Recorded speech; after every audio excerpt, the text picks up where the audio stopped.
What is going on, everybody? It is Dylan with Astrodfs bringing you a brand new video. Today's video, I'm going over my top 10 fantasy quarterbacks heading into the season. This is my rankings. You guys can get the full rankings on our Discord if you guys want to join that. It's very cheap. Mine and Ghosty's rankings are up there. Obviously, you guys can see them more. It's just a perk. It's not anything that I'm really paying extra for anybody. So let's get into it. So obviously, if you look at the first, you're going to see that I am going to either make you watch this video longer or you clicked off already. That's how this video went. I have Jalen Hurts as my quarterback one this season, and it's only to the fact that I think Josh Allen is still going to have an amazing year. Is still going to be there, right? We've seen him as quarterback one or quarterback two. That's how it's been. This one, I'm going to take my shot on Jalen Hurts being quarterback one. The reason being, he's got a new offensive coordinator who's more pass heavy, and that's where we saw Jalen Hurts struggle last season. Obviously, the RPO kind of went away from where it was in the success level. They get an upgrade in Saquon Barkley, who I still think DeAndre Swift was a great running back in their system. Barkley just an upgrade. Even if Barkley goes down, I still think they have enough talent in the running back room. But I look at who they added to get a wide receiver 3 and find a legit wide receiver 3, and it seems like they want to make use out of that, right? And you still have the greats of A.J. Brown and Devontae Smith, Dallas Goedert doing his thing. The offensive line, I'm not worried about with Kelsey gone, right? Everyone thinks Kelsey's gone, the tush push isn't going to be as good.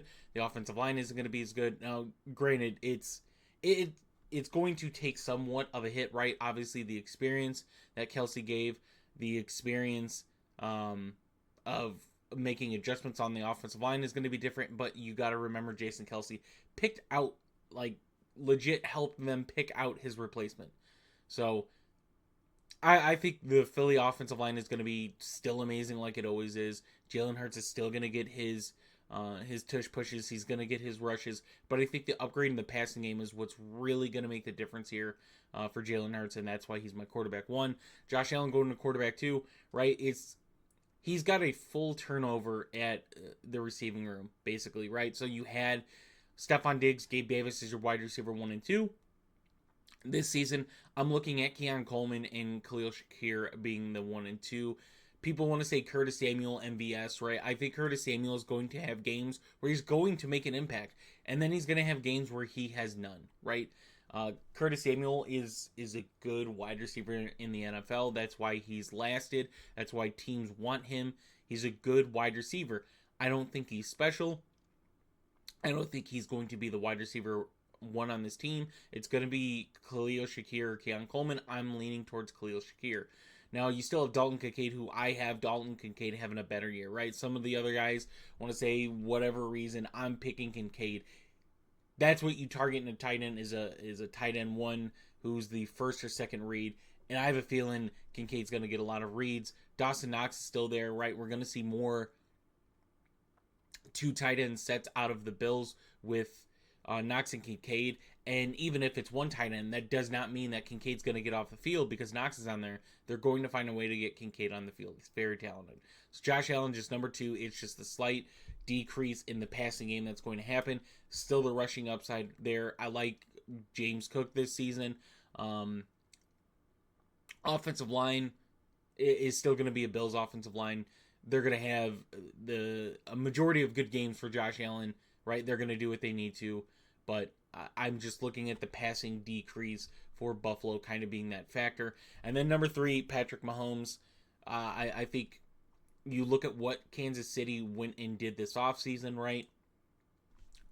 We know Hollywood Brown just went down with an injury, but they brought in Hollywood Brown. They drafted Xavier Worthy. Like, they found a way to get away from MVS, get away from, Kadarius Toney for that matter. They added an upgrade in MVS in, you could say, a combination of Worthy and Marquise Brown. I think both those guys kind of fit that role, but they went and got speed, and they hopefully get reliable speed with Xavier Worthy. My only concern is Xavier Worthy not working out, but that doesn't mean anything because we saw Rashee Rice and Travis Kelce be very efficient for Patrick Mahomes.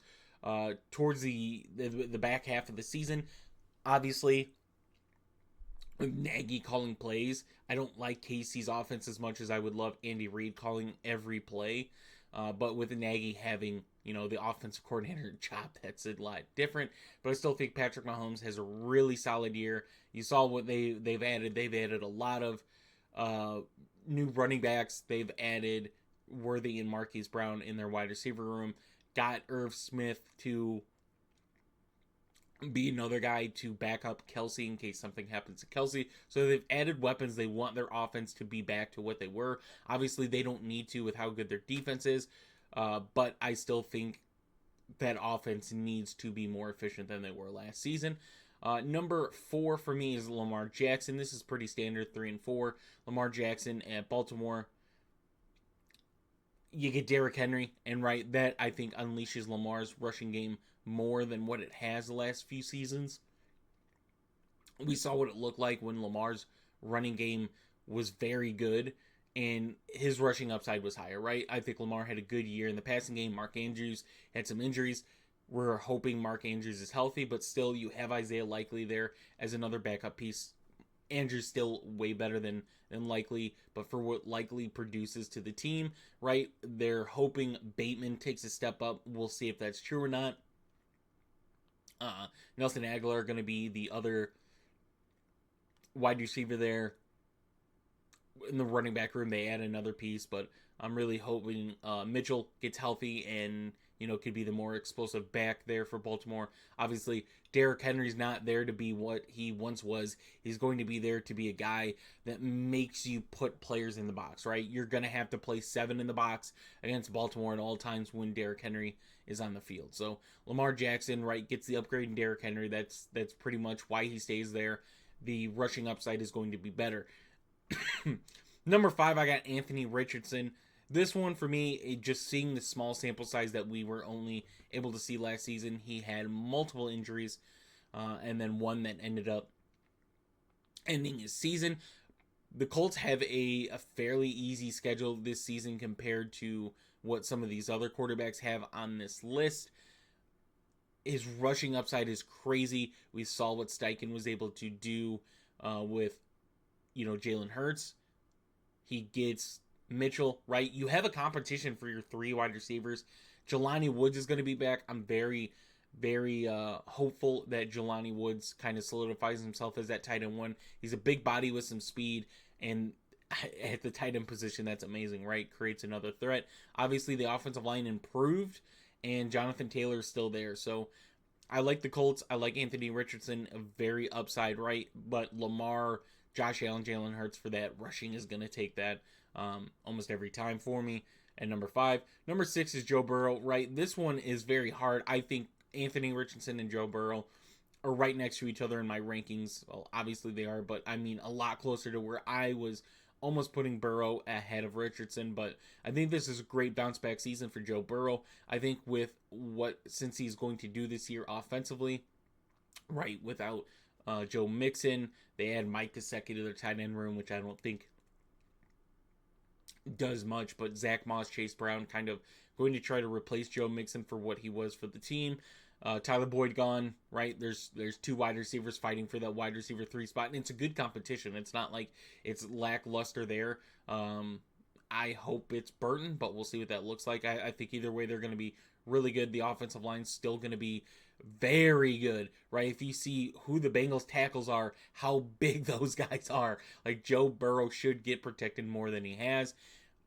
But with Chase and Higgins both due for contracts now at this point, I think since he's going to ball out, right, they're going to show why or where that ceiling is for the Bengals passing game, right? They're going to show, hey, this is why Chase and Higgins are such impactful players to our roster and why we need to get contracts for them. So regardless, you want T. Higgins at his peak, right? If you're going to trade T. Higgins, you're going to make a team pay by showing how good T. Higgins is, right? You're not going to throw T. Higgins out there and he's not going to be productive and you lose value. Why? Because he's not being productive.